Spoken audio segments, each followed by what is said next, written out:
আমাদের মায়েদের নিরাপত্তা নিয়ে আমরা বর্তমান পরিস্থিতির উপর শঙ্কিত। একটা ভোটের জন্য, একটা সিটের জন্য মানুষ এতটা পাষাণ, বেপরোয়া, নির্দোষ কিভাবে হতে পারে?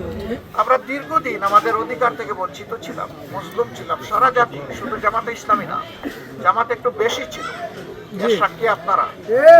তো সারা জাতিই তো আমরা মজলুম ছিলাম। সেই জুলুমের হাত থেকে এখন আমরা একটু আলোর পথ দেখছি। সেই সময়টা যদি এই ধরনের অবস্থা শুরু হয়ে যায়, তাহলে আগামীর ভবিষ্যৎটা কি? যারা নিজেদের মধ্যে মারামারি করে, নিজের মানুষ খুন করেন, আবার আমাদের লোক খুন করা শুরু করেছেন, তারা জাতিকে কি বার্তা দিচ্ছেন?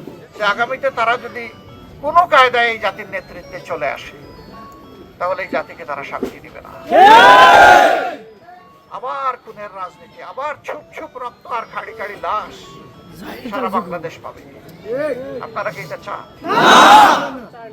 আমরা একটা শান্তির বাংলাদেশ চাই, যেই বাংলাদেশে শিশু, কিশোর, কিশোরী, তরুণ, তরুণী, যুবক, যুবতী, প্রৌঢ়, বৃদ্ধ, বৃদ্ধা, সমস্ত মানুষ ইজ্জত এবং নিরাপত্তার সাথে থাকবে।